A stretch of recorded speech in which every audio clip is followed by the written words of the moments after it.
চাকরি দেওয়ার নামে ভয়ঙ্কর প্রতারণা, গৃহবধূকে ধর্ষণের অভিযোগ, গ্রেপ্তার যুবক।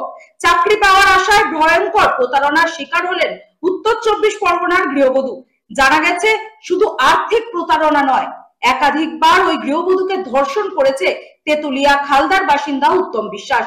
অভিযোগ, যুবকের বিরুদ্ধে স্বরূপনগর থানায় লিখিত অভিযোগ দায়ের করে গৃহবধূ। অভিযোগের ভিত্তিতে অভিযুক্ত উত্তম বিশ্বাসকে গ্রেফতার করে স্বরূপনগর থানার পুলিশ।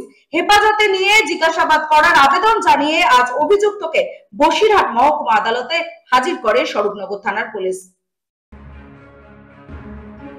চাকরি দেওয়ার নামে ভয়ঙ্কর প্রতারণা, গৃহবধূকে ধর্ষণের অভিযোগ, গ্রেফতার যুবক। চাকরি পাওয়ার আশায় ভয়ঙ্কর প্রতারণার শিকার হলেন গৃহবধূ। জানা গেছে এমনকি তার দুর্বলতার সুযোগ নিয়ে লাগাতার ধর্ষণ করা হয়েছে তাকে। উত্তর 24 পরগনার বসিরহাট মহকুমার ঘটনা। বাদুরিয়া থানা এলাকার এক মহিলার কাছ থেকে চাকরি দেওয়ার নাম করে কয়েক লক্ষ টাকা আত্মসাৎ করে এক যুবক।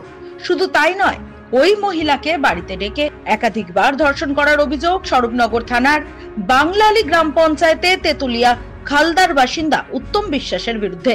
অভিযুক্ত যুবকের বিরুদ্ধে স্বরূপনগর থানায় লিখিত অভিযোগ দায়ের করেন বাদুরিয়ার 35 বছরের ওই গৃহবধূ। তার অভিযোগ, চাকরি দেওয়ার নাম করে ওই যুবক লক্ষ লক্ষ টাকা হাতিয়েছে তার থেকে, এমনকি সেই সুযোগে একাধিকবার ধর্ষণও করেছে তাকে। ওই মহিলার অভিযোগের ভিত্তিতে গতকাল রাতে তেতুলিয়া বাস স্ট্যান্ড সংলগ্ন এলাকা থেকে অভিযুক্ত উত্তম বিশ্বাসকে গ্রেফতার করে স্বরূপনগর থানার পুলিশ।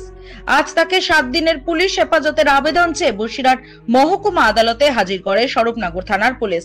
পাশাপাশি পুলিশ সূত্রে জানা গিয়েছে অভিযুক্তকে নিজেদের হেফাজতে নিয়ে তাকে জিজ্ঞাসাবাদ করা হবে এবং গোটা ঘটনার তদন্ত প্রক্রিয়া চালানো হবে। তার পাশাপাশি এই ঘটনার পেছনে অন্য কোনো কারণ রয়েছে কিনা তাও খতিয়ে দেখা হবে বলেই জানানো হয়েছে পুলিশের পক্ষ থেকে।